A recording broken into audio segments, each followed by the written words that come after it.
Assalamu alaikum wa rahmatullahi wa barakatuh. May the peace and blessings of Allah be upon you all. How's everyone doing? I'm Abdullah Oduro, and welcome to the Iman Cave, where we discuss issues of male excellence while being grounded in faith. Community. One of the words inside community, or the only word that you find inside of this beautiful word, is unity. What is the responsibility of the man, the son, the father, the grandfather, the uncle in the family in maintaining that unity under the same roof, in the same neighborhood, in the same village, in the same state, in the same country? Does the man particularly have a responsibility in maintaining the unity of people, of a people, or of his people? We're going to talk about that today. The responsibility of unity in the community, establishing a community and maintaining that community. What are the pitfalls within that, and how does that help in male excellence? We're going to do that with none other than, mashallah, as you've seen before, Brother Faizan, mashallah, mental health therapist, founder of Simply Sukoon, which translates to be simply peace. Simply peace, mashallah. And that's what therapy is. Its goal is to bring peace. There you go. To the soul and to the heart, mashallah, and to the people around. Alhamdulillah, rabbil alameen. And today we have a beautiful guest, mashallah, known him for a long time, Brother Iman Cave. Mashallah, assalamu alaikum. Wa alaikum salam wa rahmatullah. May Allah bless you. May Allah bless you. Iman Cave is an electrical engineer and founder of AIC Publications. Also, he is an entrepreneur, and he is involved in the general community here in Dallas, mashallah, tabarakallah, and he has been involved with a lot of work that we're going to talk about, bi'idhnillahi ta'ala, by the permission of Allah subhanahu wa ta'ala. Firstly, when you hear the word community, we'll start with you, Faizan. What comes to your mind? To me, it's people coming together, generally for a common goal. And the hope is that they're aligned towards that goal, but it's really about us coming together. Sometimes I think of culture as well, us coming together over food, over common goals, common insights, common ideas, common values. Common values, that's okay. That's what I think of when I think of community. Yeah. Brother Amir? I think of social, political, and economic independence. Okay. Being established as the goal for everybody in that community, for the men, the women, and the children. In every capacity in terms of intellect and economics. Okay. So everything that is being done in that community is leading towards that goal of establishing that community from a social, political, and an economic independence, so that all of their resources are controlled and dictated within that community. Mashallah. You see that answer is, mashallah, it's going to be articulated in some of the literature here, mashallah, tabarakallah. And I think from that answer is a segue into, we mentioned AIC Publications, that you are the founder of AIC Publications. If you can tell us what AIC stands for. AIC stands for Attain the Knowledge, Innovate for Success, and Command Your Future. Attain, innovate, command. Correct. I like that. Mashallah, tabarakallah, mashallah, tabarakallah. When was this established? I established the company in 2012. And I did that because I wanted my own children to be able to have representations that look like them, of people doing exactly what I'm talking about now, making themselves independent with their own resources. There had to have been some seed that pushed you to do this type of work. Yes. So if we can rewind for a minute and see, where were you born and raised, and what were the seeds that were planted to push you to establish AIC? I was born and raised in Illinois. Okay. My mother and father married nearly 60 years until the day he passed. Mashallah, mashallah. And they were madly in love to the day that he died. Mashallah. And every time that we would go somewhere, my father and I, especially when I was young, we would dress alike. And, until I got bigger and, Dad, I want to kind of be my own thing and stuff, right? But everywhere we would go, he would always introduce me as, this is my right-hand man. Even as a little boy. And I would always say, I'm not a man. You're on your way to be a man. He would always remind me of that. Whenever we would meet anybody, he would always introduce me as not just his right-hand man, but, this is, he's going to do great things, and to the point where, everyone in the Western Hemisphere is going to know. And I would hear him say things like this. I'm like, okay, I don't know what a hemisphere is, but I better figure it out. So, go get a dictionary and okay, this is hemisphere. Okay, he's talking about all this region and all of that. And every time that I would either go to school, he would always want me to do more. If the school is wanting you to do this, when you come home, I'm going to want you to do this. And in order for you to not be bored, I'll incentivize you with whatever it is you like. All right. And I was the only boy of 4 girls. As oldest, I'm the youngest. No, I was not spoiled. All right. That's usually what people think. But no. So growing up, I think my father realized, him being the only boy, he doesn't have a brother. So let me give him, more of the manliness that I want him to have growing up. With growing up with your father, mashallah, tabarakallah, and him being, I guess, your hero and the example for you of what a man should be, and then calling you his right-hand man, what was it that pushed you? Because also, you're a board member of Masjid al-Islam, which is the oldest mosque in Dallas, and it was established in 19... Community goes all the way back to the 1950s. So, I mean, with that, as you've seen with the resume, mashallah, he's established his own publication company, electrical engineer, entrepreneur, and also board member of a masjid, the oldest masjid in Dallas, Texas. Moving on to these books, what motivates you to write them. But before that, mashallah, I want to make sure that I gift you, just to make things clear, and this is what is termed as jollof rice. Oh. This is Ghanaian. Oh, man. No, we don't want no smoke. Well, we want smoke, no problem. Thank This is you. Ghanaian jollof rice. Not Senegalese, not Nigerians, Ghanaian jollof rice. Right. Yes. MashaAllah. Thank you. And this is one of the best gifts that can be given. Thank you. Alhamdulillah. I didn't know I was going to get this. This is great. Alhamdulillah. And hopefully you'll go to Ghana one day, inshallah. Inshallah. As mashallah, majority. Yes. The way you're speaking makes me think there's competition between jollof rice. No competition. No competition. You'll see in the comments there's absolutely Alhamdulillah. no competition. Alhamdulillah. Rabbil Alameen. So, no, mashallah, I really thank you for bringing these books, alhamdulillah, Rabbil Alameen.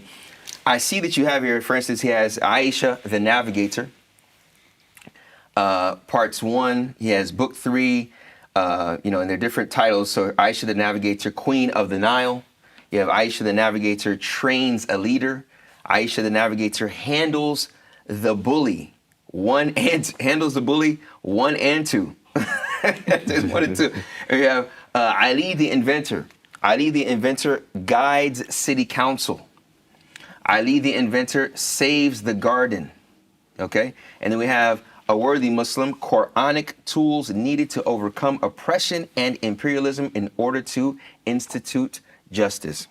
So, are these your 2 major characters, Ali and Aisha? Correct. These are supplementary characters that I created for a larger program, which is designed to promote science, technology, engineering, and math. And Ali the Inventor uses science and math to solve any kind of problems.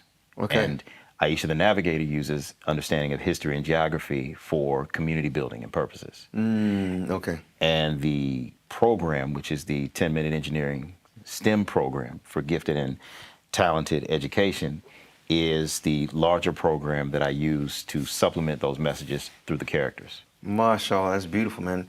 And that's another company you have that you own, is EduSTEM, isn't that correct? Is AIC Publications, and yes, EduSTEM, correct. And STEM standing for Science, Technology, Engineering, and Math.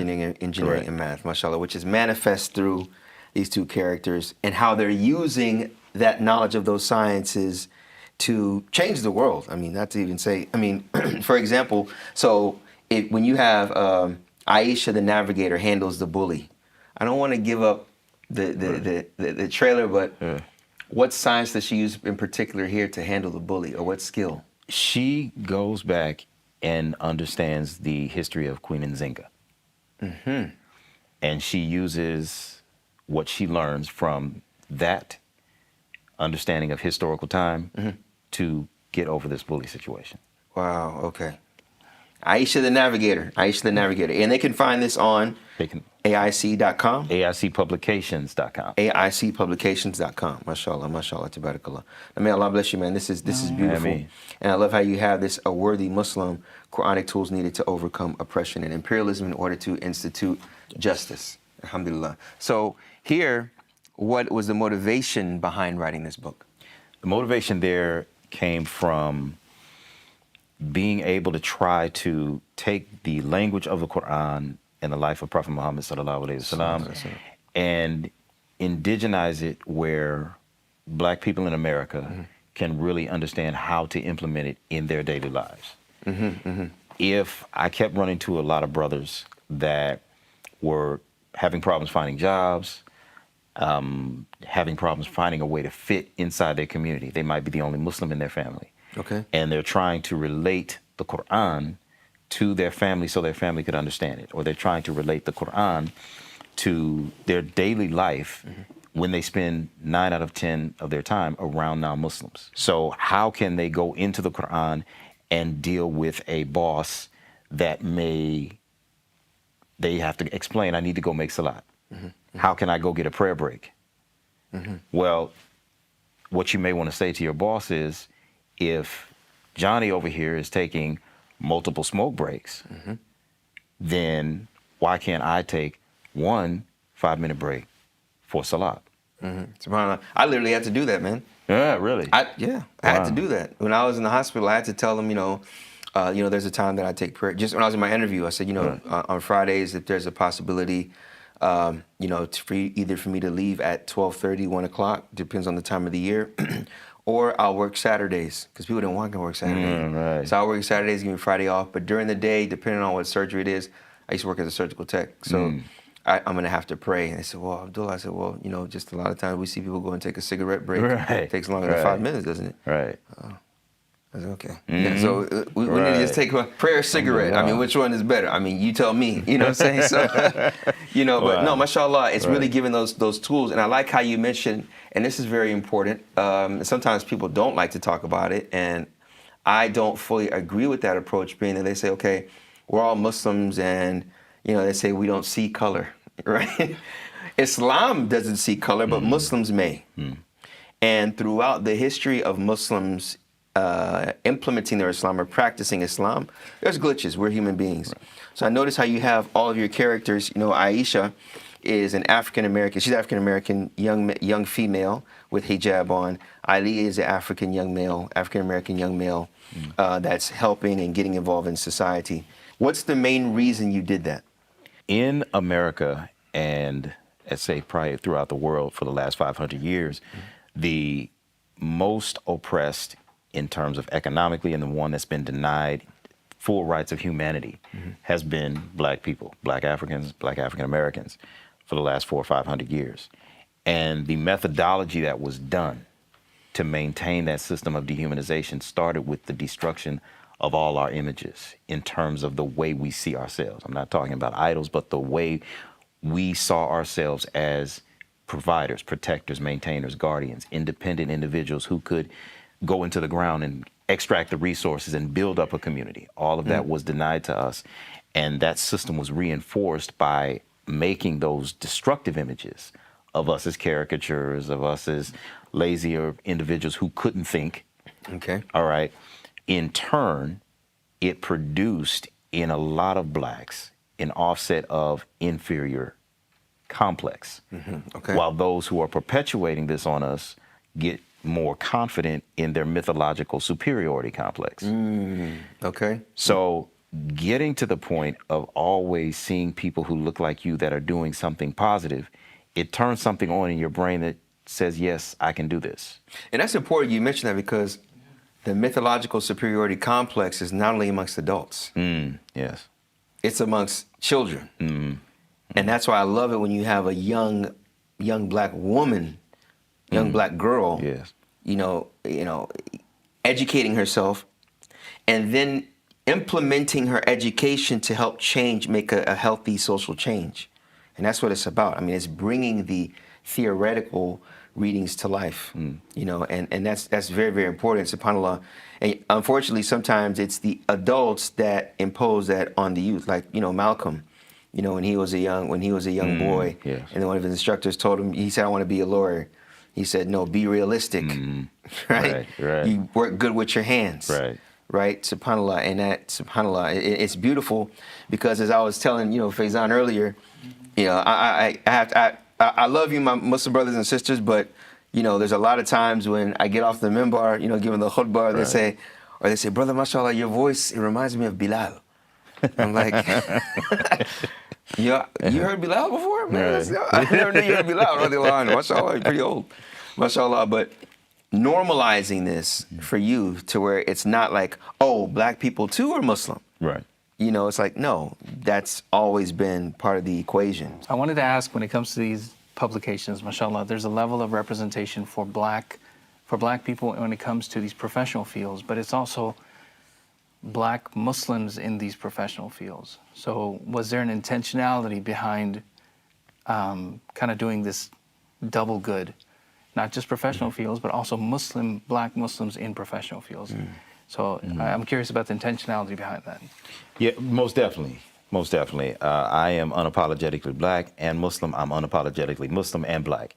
I don't try to separate the two or to try to go out of my way to downplay one at risk of the other.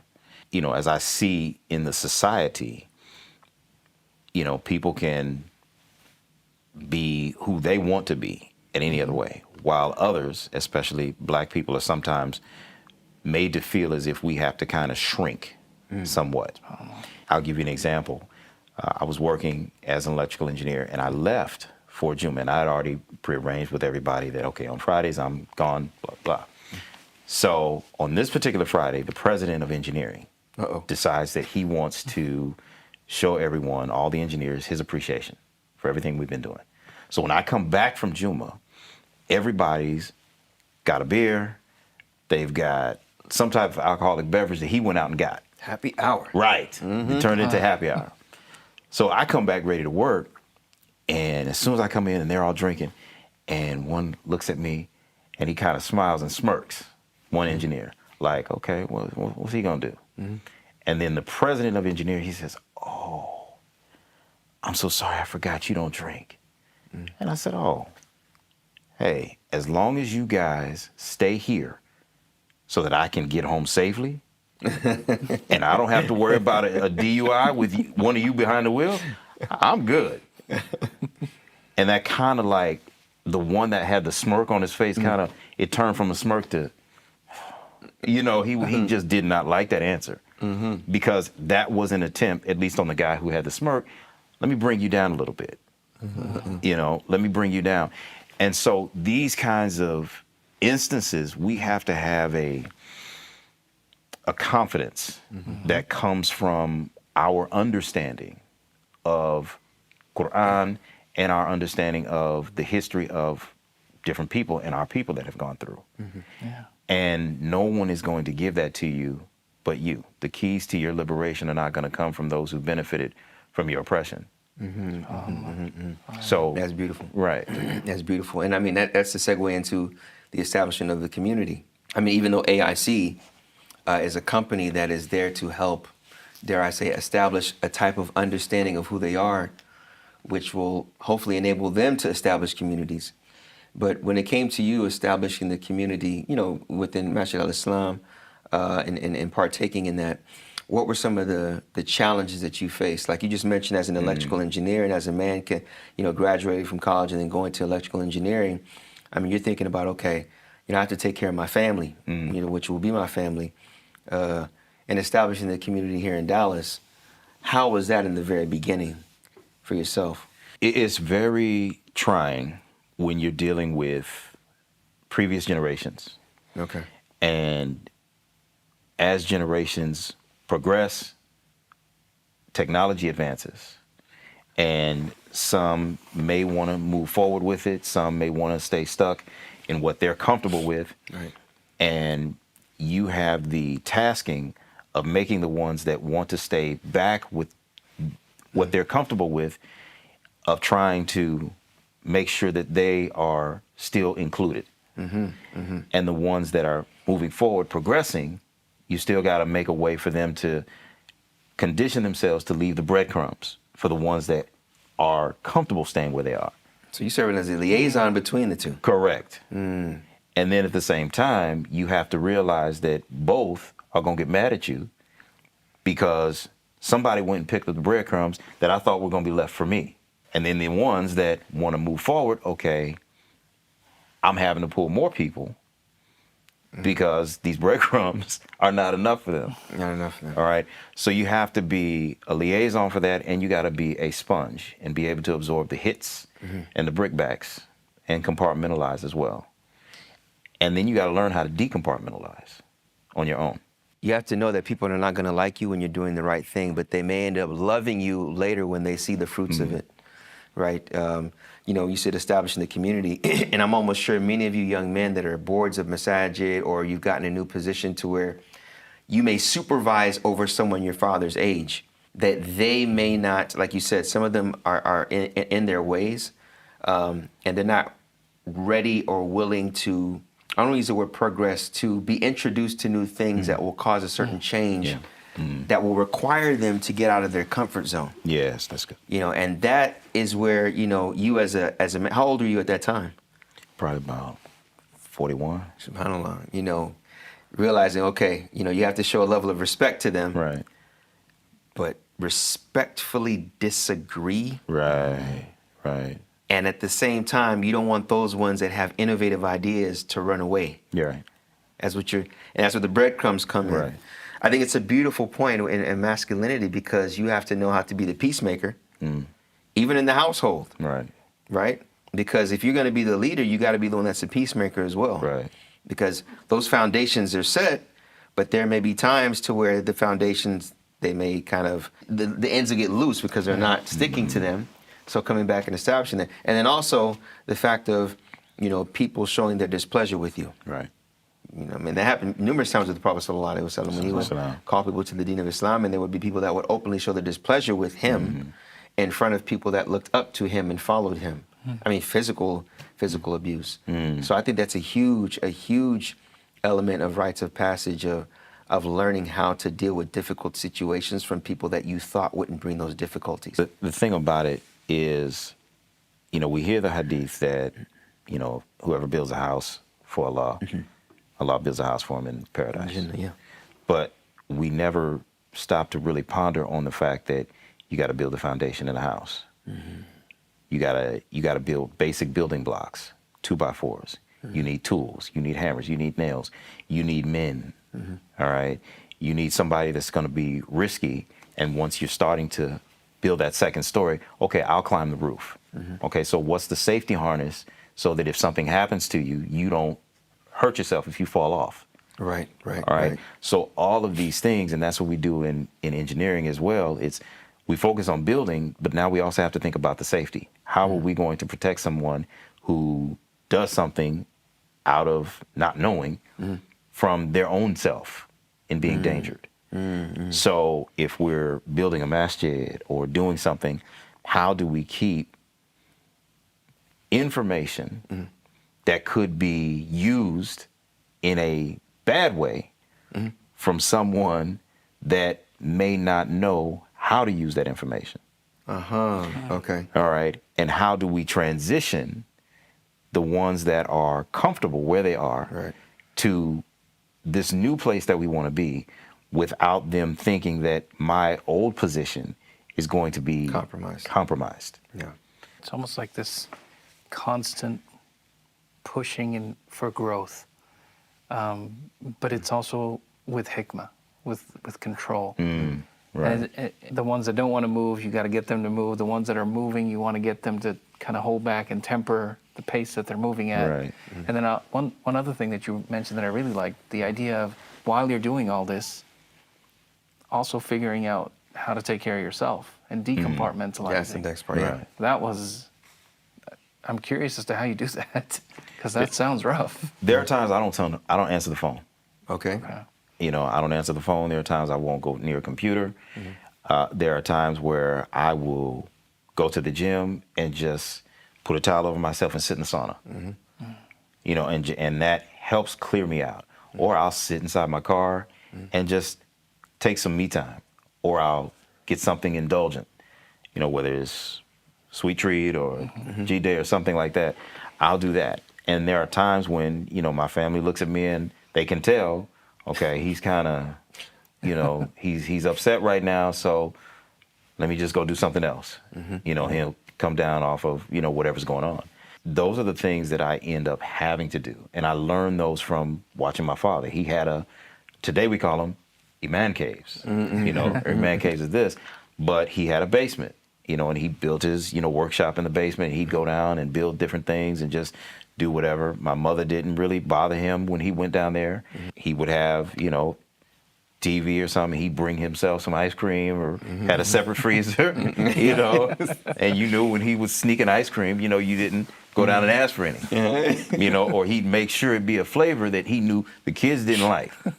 So, you know, so I'll and do you were something from the like kids. that. Right. So, you know, I can do something like that, you know, oh, they're going to eat this. Well, you know, let me put this on here and nobody want that. You know, oh, you don't like to eat this. Oh, wow. Too bad. So I'm the same way I have my cave. It's my gym. There's a refrigerator there. I just need a little television in there, man. Right. You know, like you said, I mean, it's very, very important to decompartmentalize. I mean, we see that in the cave of Hira. When the apostles would go to the cave of Hira, having that time alone is so important for the man and even the woman, the mother. I mean, I'm almost sure within your therapy, you probably talk to them, you know, the man has to have time for himself and the woman as well having time for, because I'm the woman. May Allah bless our wives and our mothers, man, because they give everything, you know, to where they forget about themselves, you know, and also the men too, but in a different way. And I like how you mentioned, I always tell this in my community as well, and the older gentlemen in their 40s that have family for a while, and what they would term as, and you can tell me if this is accurate, the midlife crisis. I never forget one older gentleman, he told me, man, sometimes you're just going to have to sit in your car, like you said. When you come home from work, before you go in the house, he said, go to the coffee shop, go do something. But you say decompress because the family doesn't deserve that. Right. Man, that hit me like a ton of, I wasn't even married yet. He said, that hit me like a ton of bricks. But it made so much sense. So I can imagine when you're dealing with the elders and the youth, and you're like this being pulled, and you're about to be torn because you have to, you know, separate. That separation is really, really important. So what about maintaining that? I mean, also within maintaining, you know, we talked about establishing it, and, you know, within the establishment, mashallah, you just had a groundbreaking ceremony for the masjid. Congratulations. Thank you. The Masjid al-Islam, and in the process of finishing that. But, you know, the community has been established. Yes. But now, I guess it's fair to say, you're at a different phase of maintenance. Correct. Right? Right. Because you're trying to, I mean, mashallah, it's a multi-million-dollar project, alhamdulillah, and, you know, shout out to those that have contributed and those that have promised their contribution. Alhamdulillah. What is it like maintaining that structure of community with those that may ask, you know, as in the Quran, Mata Nasrullah, when is the help of Allah coming? Allah inna Nasrullahi qareeb, the help of Allah is near. What is it like? I mean, what are some of the pitfalls with the actual maintenance as the days go by? Do you see people giving up? Do you see people trying to move on? I see people that love to give lip service. Okay. All right.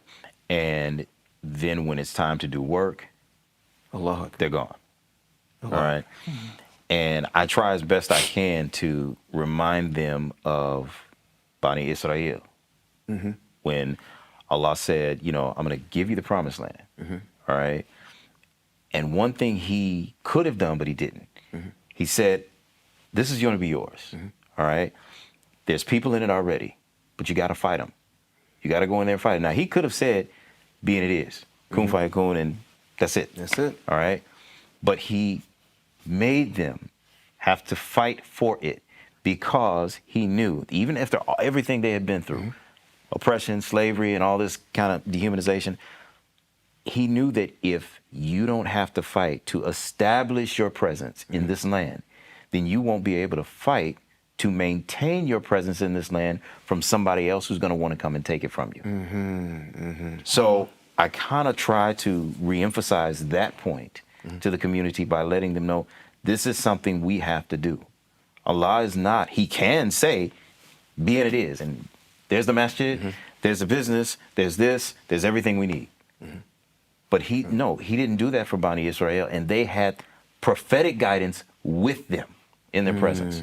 Beautiful. So who are we to think that we're going to have it easier, even though we've already got air conditioning, we've already got 3-4 kinds of different beds, electric beds, we've got automobiles, we don't have to come to in a camel, we've got running water, plumbing, we don't have to go dig a hole and relieve ourselves. Right. So we've already got a level of ease. That's a beautiful point. Yeah, that's a beautiful point. I mean, you mentioned, just want to mention this point, Sure. that, there's a point where you're going to have to fight. There's no way except to, I think it was Tariq ibn Ziyad, if I'm not mistaken, when he told his people, Ayn al-Mafarru. He said, there's nowhere else to run. They were standing on he said, al-bahru amamakum wal-jayshu wara'akum. He said that the sea is in front of you and the army is behind you, meaning that we have to turn around and fight. And that's what they call Jabal al-Tariq. It was on that Gibraltar, what they translate it mean, because he was on that mountain. And I love how you mentioned that, because with a man there has to be a level of risk, and that risk brings the rizq. Like when you have that risk, you're relying on something greater than yourself, and that's where the purpose ties in, which makes the Muslim, with his purpose in life, much more transcendent, much more greater, much more unstoppable. I mean, when you're relying on Allah subhanahu wa ta'ala and you move forward, Bismillah, I mean, who's going to, there's no way that you can lose hope, because your hope is in the one that created everything. So, and in building a masjid, what I'm saying, within that process, it's important, like you said, to kind of, and as an engineer, it's beautiful because as an engineer, you get to apply those principles. Look at the bigger picture. Yeah. Right? It's much bigger than the both of us, or this argument, or this disagreement. The bigger picture, our grandchildren. Which again, a man has to be a visionary and be willing to take those risks. Embracing positive discomfort. Like, this is an aspect of it. When you're building a community, there has to be a level of, okay, things are going to be a little uncomfortable. Right. And it's okay for that to happen. Right. Like, it's okay for that to be the case. And what you mentioned about relying on Allah, one of the things I tell some of my clients is, when it comes to trusting Allah and building tawakkul, I feel like that can only be done in moments of discomfort. Allahu Akbar. You can't do that when things are easy. Because things are easy, then alhamdulillah, everything's going well. It's no big deal. And it's the same for a community. In order to build that sense of community and the goodness that comes out of that positive discomfort, that discomfort has to be there. You need discomfort for growth. And I'm seeing that in exactly what you're mentioning. Yeah. Always doing something hard and seeking that discomfort, because you know that it's going to be some pleasure. And that's what, when you were mentioning earlier, when things are given to the beautiful, what you mentioned, Banu Israel, when they said, barely, we'll sit, we'll wait. We'll sit and wait, right? You won't value it. Right. You won't value it at all if you don't go through those hardships. You won't value it at all, to where it was hard to establish, and I'm not going to give this up that easy, right? To where, maintaining it is going to take a fight for us, for anyone to just come and take that from us. I mean, these companies you have, mashallah, AIC, what are the future goals of it? What's the vision for it? What I really want to do, one of the goals, is I want to train other people to create similar companies, publishers that may want to do that. The second goal I want to have is, last year, certain universities have finally come around to the understanding that a lot of the entry tests that they're having to colleges have been culturally biased. Certain colleges and universities have now said, we're not going to accept those tests. They've developed alternative procedures for admitting students for different levels of majors, for science and engineering. I want to get AICpublications.com to a point where we are one of those alternatives. Wow. So I want to grow all of our tutorials and guidance that we give out to get to that point. So that's my long-term goal. Mashallah. And we established the 10-minute engineering GATE program, Gifted and Talented Education program, as a way to get folks on that track. Okay. And it's made for not just elementary kids, but anybody that is interested in technology, but they don't know where to start. so that they're not intimidated by it. Because for a lot of black kids or just black people that come from that environment, math is intimidating, science is intimidating. It's looked at as a foreign language. Right. You know, and all you see is numbers with gobbledygook presented to you by somebody who's telling you this is important, but they never tell you why or how it can be applied. Right. I was one of them, man. I mean, I still remember, I guess since the therapist is here, the traumatic experience that I had for my algebra 2 teacher. I still do not like algebra. I mean, I'm not going to blame her, but she has a huge contribution to my trauma. You know, SubhanAllah, this reminds me of when we were going through our masters. A lot of the research that they teach us about or teach us from is based off of a specific demographic that doesn't apply to cultural minorities. And that's problematic because the research, the way we do things, the way we do therapy, and I found that. I found that when it comes to application to a minority, to Muslims, especially minority Muslims, the methods that they use for white people is based off of white people. The methods that they use for them they don't work. So I have to change things, and I have to do things a little bit differently. And there's not much research on that. So I'm loving this, like the direction of AIC publications. If it gets to a point where testing and barriers to entry into these fields can be changed, and I wonder if even the learning process be changed to where it's more relevant to minorities. And maybe you would have liked algebra if the learning process was different. Right. So all that is there, but it's just, we need someone to do it. And I love hearing this. Yeah. What have you seen with the family structure because of the presence of the communities? So for instance, you see, it was very difficult to make, or there were challenges and opportunities when establishing the masjid, for example. What have you seen with has there been an influx of families that have come around because of that masjid to where people will say, wow, there's community here. I want to join. That is something that's increasing. MashaAllah. It is something that's increasing. And there are more people that steadily say, okay, how can I get involved? And they're looking for a directive to be given. Directive with deliverables. And that's the thing. You have to have that available so those individuals don't feel wasted and their motivation is not just dissipated. So you have to have something that they can be directed to doing. No matter how minuscule, it's got to be something. Okay, so then let me ask you, let's get a little deeper then. So when someone, a young man, wants to start his nonprofit organization, he has a vision, he wants to start his organization, clothing line, or he wants to start a certain type of company. He has a couple of friends that are going to join him. It's fun in the beginning. At what point would you tell him, man, you got to have a direction that you're going, and when people come on, you need to know exactly what you want to give them, or else they will leave? At what phase would you tell that young man that? I would tell them that at phase 1B. 1B, okay. 1B. And phase 1A is making sure that they understand exactly what it is they say they want. If they say, I want my own clothing line, for instance, okay, do you know how you're going to make the clothes? Where are you going to make them at? No, okay, let's get you understanding that. Do you know whether or not you want to be incorporated or LLC? Let's get you understanding that. Now, are you willing to do those kinds of things? Are you willing to get the answers to those questions? Yes. Okay, cool. Now, 1B is you got to understand you're going to end up working probably 12, 13, 14, 15, 16 hours a day. Are you willing to do that? And do everything else that you already are responsible for? Are you really ready to do that? If you're really ready to do that, okay, cool. We can get something going. All right. If you're really ready to do that, you know what? Then you know what? Maybe the rent that you might have to pay here, you know what? We can cover that a little bit.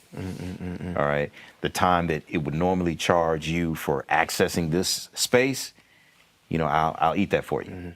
All right. But this is what you have to do in complication for that, complementary for that. You've got to make sure that your content or whatever it is you're going to be developing or whatever clothes you're going to be developing, when we need you to develop some clothes for us and our fundraising initiatives, you got it. That's interesting because that's the first step you mentioned. But when he gets his employees or people that want to work with him, just as you get people that want to come into Masjid and say, "Give me something to do," it's beautiful because he has to sit and look at his weak spots, and that's going to require humility. He says, "Okay, LLC, S corp, C corp, I don't want to deal with none of this, but I'm going to have to learn, be uncomfortable to learn this because I have a vision." And I think that's, subhanAllah, when it comes to establishing and maintaining that community, the vision always has to be there. I mean, constantly reminding them of the vision is something you probably got to do with the ones that want to stay with that and the ones that want to move. I mean, with the establishment of that community and the maintenance of it. What have you seen with regards to, the family man or the son, that the communal effort and the unity within the family, it may be kind of shaky? What have you seen with like the sons in these households, in these communities even? What are some of the traits that they face or that they're affected by negatively? When they don't have a figure to look up to, then they're lost. They're lost. But I like to tell them that it's not they're not a lost cause. They may be lost for a time being, but they can find another figure. And that's why I feel like there's an importance of having that community. Because when it comes to the family system, yes, your father and mother generally should be the role model that you have that kind of push you forward and push you towards doing these incredible things, inshallah. But if that's not there, then there can be other people that can step in from your community. And that's why it literally takes a village, right? Takes a village. That's why you need people around you that can be role models, that are leaders, that, look like you, that are doing these incredible things, and they can be the ones that can be your mentor, they can be your guide, and then they're not so lost anymore. Then things transition for them. That's beautiful. That's beautiful. So within the community, establishing the masjid, right, and then maintaining and then maintenance of it, what have you seen with like the mentorship programs and how important that is? Kind of what he's saying about the kids. We can say having a hero or someone that they look to. And I always mention it's important to have those uncles that are around that'll put them in check in the corner with nobody knowing. Like, bro, I saw you, man. You know what I'm saying? I saw you, man. You got a job. I told one young boy, I was like, you didn't have a job, man. What are you trying to talk to her for? You can talk to her, but just go talk to her father and be ready to be asked some crucial questions. Islam has parameters for a reason. It's not strict like you can't look her direction. If you're interested, there's a process. Right. It's totally okay. And that's also the beauty of community, man, is that someone can look at a young man and see, man, I know you since you were so on and so on. You're not suitable for her, man. She's not.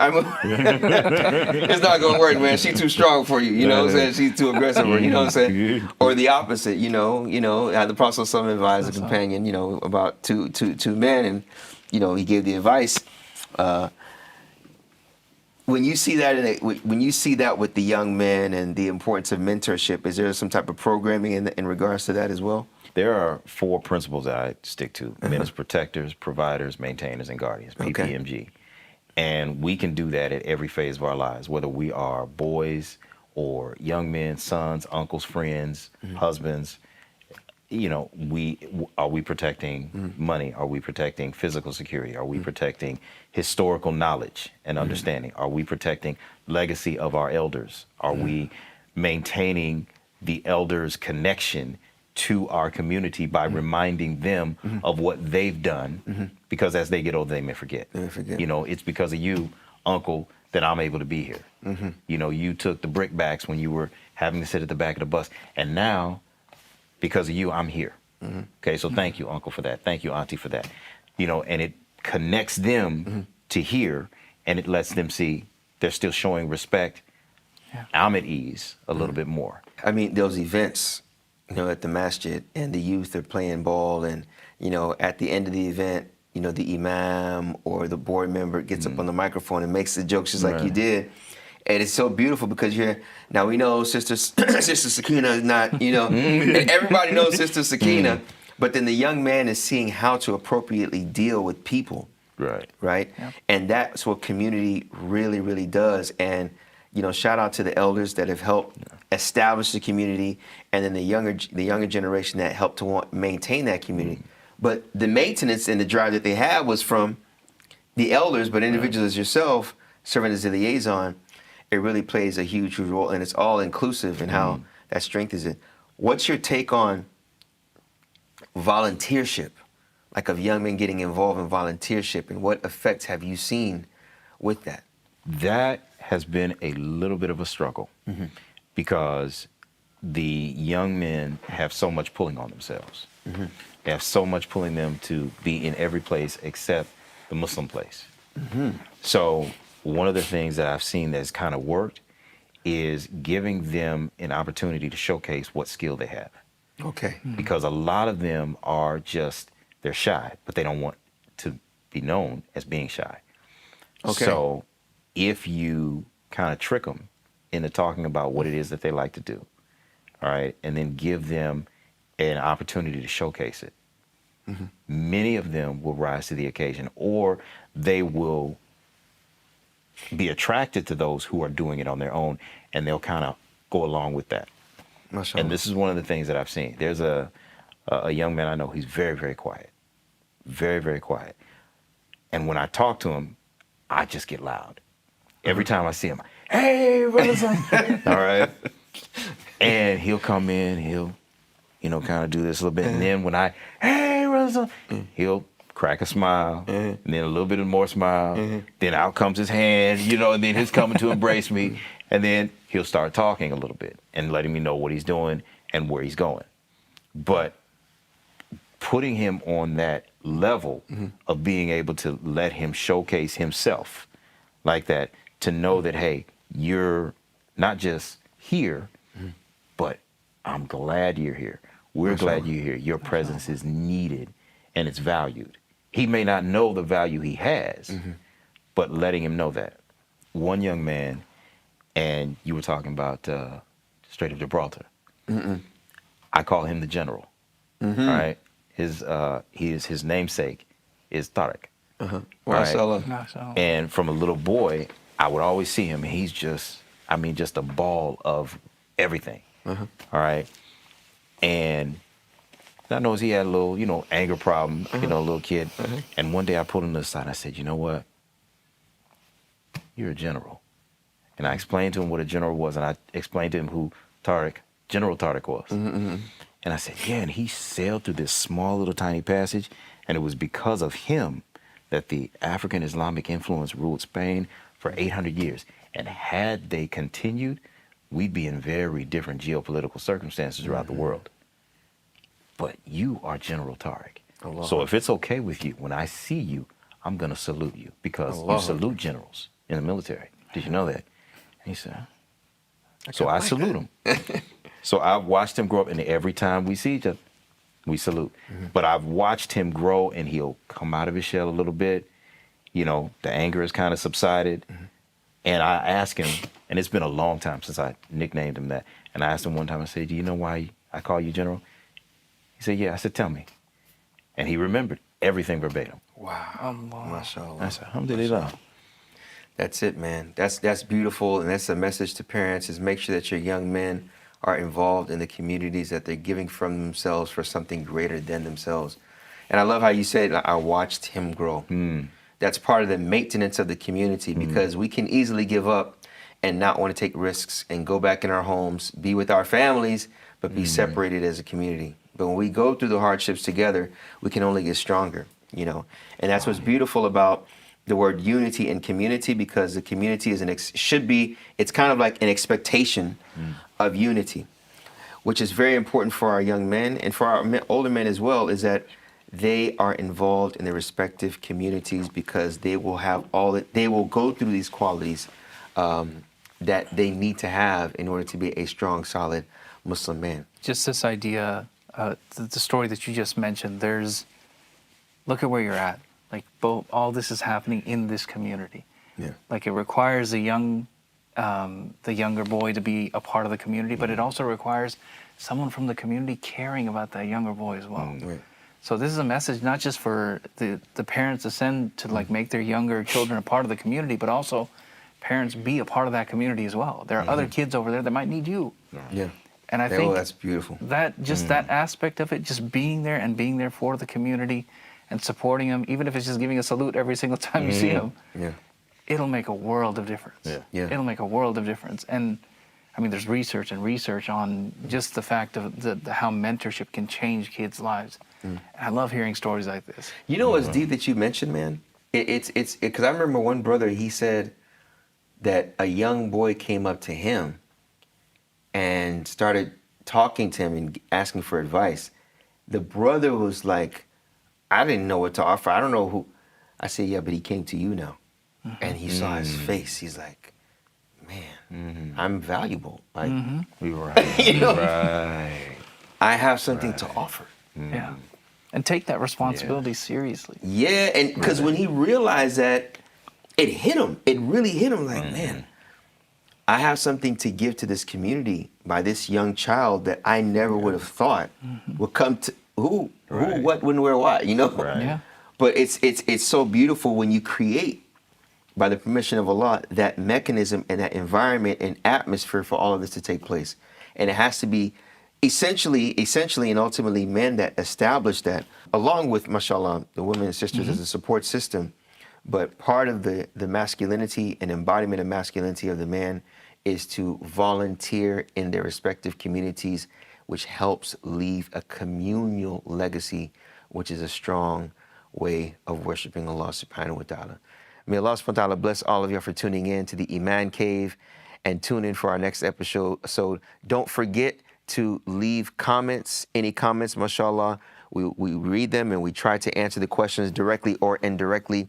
May Allah subhanahu wa ta'ala bless you all. And don't forget to go to aicpublications.com and to tune in and look at the literature, mashallah, tabarakallah, and to join the contribution in helping educate our young brothers and sisters. Assalamu alaikum wa rahmatullahi wa barakatuh.